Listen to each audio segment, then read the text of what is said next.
Assalamualaikum warahmatullahi wabarakatuh. Alhamdulillahirrabbilalamin. Wabihi nasta'in. Wala umuruddin wadin. Wassalatu wassalamu ala asrofil anbiya'i wal mursalin. Wa ala alihi washabihi ajma'in. Amma ba. Kami dari kelompok 8 ingin menjelaskan materi terkait skala pengukuran dan instrumen penelitian. Apa itu skala pengukuran? Menurut Abbas pada tahun 2010, skala pengukuran itu penentuan atau penetapan skala atas suatu variabel berdasarkan jenis data yang melekat dalam variabel penelitian. Pengukuran merupakan aturan-aturan pemberian angka untuk berbagai objek sedemikian rupa, sehingga angka ini mewakili kualitas atribut. Terus menurut Agus Irianto pada tahun 2004, skala pengukuran merupakan kesepakatan yang digunakan sebagai acuan untuk menentukan panjang pendeknya interval yang ada dalam alat ukur, sehingga alat ukur tersebut bila digunakan dalam pengukuran akan menghasilkan data kuantitatif. Apa saja jenis-jenis skala pengukuran?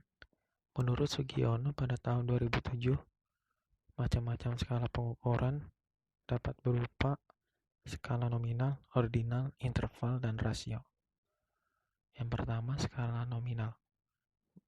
Menurut Ridwan pada tahun 2005, skala nominal itu skala yang paling sederhana disusun menurut jenis atau fungsi bilangan sebagai simbol untuk membedakan sebuah karakteristik dengan karakteristik lainnya.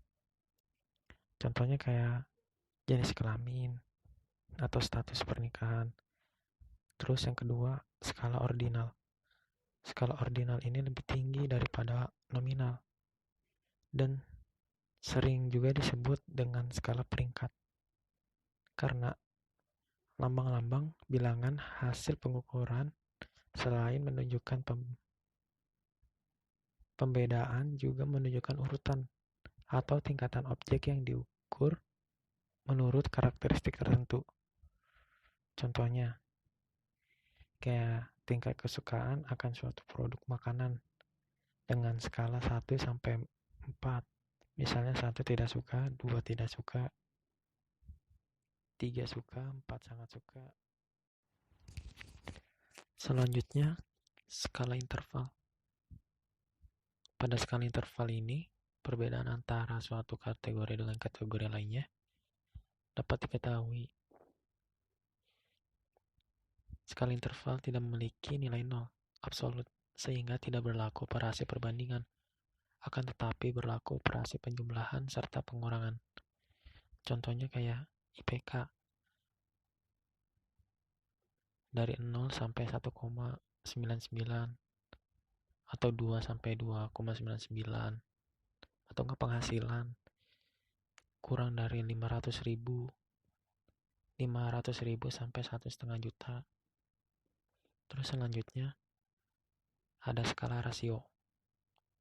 Menurut Christianus pada tahun 2010, skala mendasar adalah skala rasio sama dengan skala interval. Yang membedakan hanyalah skala rasio mempunyai titik nol yang sesungguhnya. Dengan demikian, skala rasio atau perbandingan antara kategori yang diketahui dengan jelas dan dapat dilakukan semua operasi matematika. Contohnya kayak usia Ani 18 tahun, sedangkan usia Reza 9 tahun. Maka dapat dinyatakan bahwa usia Andi adalah 2 kali lipat Indah. Kedua, orang yang beratnya 100 kilo 2 kali lebih berat dari orang yang beratnya 500 kilo. Selanjutnya, berbagai skala tentang sikap dan perilaku yang bisa dipergunakan dalam penelitian administrasi, pendidikan, ekonomi, bisnis, dan sosial antara lain adalah skala Likert. Skala Likert adalah skala yang dapat dipergunakan untuk mengukur sikap, pendapat, dan persepsi seseorang atau sekelompok orang tentang suatu gejala atau fenomena sosial. Contohnya SS sangat setuju dan diberi skor 5, ST setuju diberi skor 4, N netral diberi skor 3, STS tidak setuju diberi skor 2, STS sangat tidak setuju diberi skor 1. Kemudian ada skala Goodman. Tipe skala pengukuran ini adalah jawaban yang tegas, yaitu ya atau tidak, benar atau salah, pernah atau tidak pernah, positif atau negatif, dan sebagainya. Contohnya seperti 1 tambah 1 sama dengan 2. A. Benar, B. Salah, atau apakah Anda pernah tidur? Jawab A. Pernah atau B. Tidak pernah. Dan itu kalian harus tegas untuk menjawabnya. Terus ada skala rating. Skala moderating scale.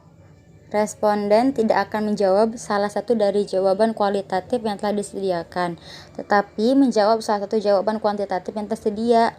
Dengan demikian, skala rating lebih luas, fleksibel, dan tidak terbatas dalam mengukur sikap saja, namun untuk mengukur persepsi atau penilaian responden terhadap sebuah fenomena lainnya, seperti skala untuk mengukur status sosial ekonomi, kelembagaan, pengetahuan, kemampuan, proses kegiatan, dan lain-lain. Contohnya, seberapa baik data ruang kerja yang ada di Bank Umum Syariah. X. Jawabannya dengan angka 4. Bila tata ruang itu sangat baik. 3. Bila tata ruang itu cukup baik. 2. Bila tata ruang itu kurang baik. 1. Bila tata ruang itu sangat tidak baik. Kemudian ada skala semantik diferensial. Skala ini berbeda dengan skala Likert yang menggunakan cekis atau pilihan ganda. Pada skala ini, respon langsung diberi pilihan bobot yang dimaksud dari yang positif sampai dengan negatif. Contohnya, menurut pendapat Anda, televisi merek X, 1. Kualitas gambar, semakin besar angkanya maka semakin bagus. Itu pula sebaliknya, semakin kecil angkanya maka semakin tidak bagus. Yang kedua, kualitas suara, semakin besar angkanya maka semakin bagus. Begitu pula sebaliknya, semakin kecil angkanya maka semakin tidak bagus. Yang ketiga, harga, semakin besar angkanya maka semakin murah. Begitu pula sebaliknya, semakin kecil angkanya maka semakin mahal. Yang keempat, ada pelayanan purna jual, semakin tinggi angkanya maka semakin bagus. Begitu pula sebaliknya, semakin kecil angkanya maka semakin tidak bagus. Selanjutnya ada instrumen pengukuran. Menurut Sugiono pada tahun 2013, instrumen penelitian adalah suatu alat yang digunakan untuk mengukur fenomena alam maupun sosial yang diamati. Secara spesifik, semua fenomena ini disebut variabel penelitian. Selanjutnya menurut Sanjaya pada tahun 2011, instrumen penelitian adalah alat yang dapat digunakan untuk mengumpulkan data dan informasi penelitian. Pada prinsipnya, meneliti adalah melakukan pengukuran, maka harus menggunakan alat ukur yang valid dan baik. Selanjutnya, menyusun instrumen pada dasarnya adalah menyusun alat evaluasi, karena mengevaluasi adalah memperoleh data tentang sesuai yang diteliti, dan hasil yang diperoleh dapat diukur dengan menggunakan standar yang telah ditentukan sebelumnya oleh peneliti. Dalam hal ini, terdapat 2 macam alat evaluasi yang dapat dikembangkan menjadi instrumen peneliti, yaitu tes dan non-tes. Bentuk instrumen tes dapat berupa serentetan pertanyaan, lembar kerja, atau sejenisnya yang dapat digunakan untuk mengukur pengetahuan, keterampilan, bakat, dan kemampuan dari subjek penelitian. Terus yang kedua ada bentuk instrumen angket atau kuesioner. Angket atau kuesioner adalah metode pengumpulan data. Instrumennya disebut sesuai dengan nama metodenya. Bentuk lembaran angket dapat berupa sejumlah pertanyaan tertulis. Tujuannya untuk memperoleh informasi dari responden tentang apa yang ia alami dan ketahuinya. Bentuk kuesioner yang dibuat sebagai instrumen sangat beragam, seperti kuesioner terbuka, kuesioner tertutup, kuesioner langsung, kuesioner tidak langsung, checklist, skala bertingkat, dan skala bertingkat. Kemudian yang ketiga ada instrumen interview. Suatu bentuk dialog yang dilakukan oleh peneliti untuk memperoleh informasi dari responden dinamakan interview. Instrumen dinamakan pedoman wawancara atau interview guide. Terus yang keempat ada bentuk instrumen observasi. Observasi dalam sebuah penelitian diartikan sebagai pemusatan perhatian terhadap suatu objek dengan melibatkan seluruh indera untuk mendapatkan data. Jadi, observasi merupakan pengamatan langsung dengan menggunakan penglihatan, penciuman, pendengaran, perabaan, atau kalau perlu dengan pengecapan. Instrumen yang digunakan dalam observasi dapat berupa pedoman pengamatan, tes, kuesioner, rekaman gambar, dan rekaman suara. Terus yang terakhir ada bentuk instrumen dokumentasi. Untuk instrumen dokumentasi terdiri dari dua macam, yaitu pedoman dokumentasi yang memuat garis-garis besar atau kategori yang akan dicari datanya, dan checklist yang memuat daftar variabel yang akan dikumpulkan datanya. Perbedaan antara kedua bentuk instrumen itu terletak pada intensitas gejala yang diteliti. Pada pedoman dokumentasi, peneliti cukup menuliskan tentang dalam kolom gejala, sedangkan pada checklist peneliti memberikan tali pada setiap pemunculan gejala. Instrumen dokumentasi dikembangkan untuk penelitian dengan menggunakan pendekatan analisis isi. Selain itu, digunakan juga dalam penelitian untuk mencari bukti-bukti sejarah, landasan hukum, dan peraturan-peraturan yang berlaku.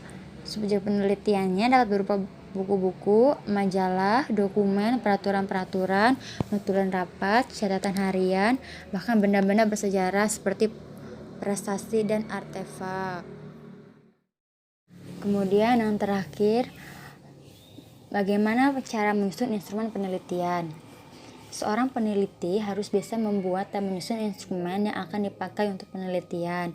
Langkah awal dalam menyusun instrumen penelitian adalah menetapkan terlebih dulu variabel-variabel penelitian yang akan diteliti. Langkah berikutnya memberikan definisi operasional dan selanjutnya menetapkan indikator-indikator yang akan diukur.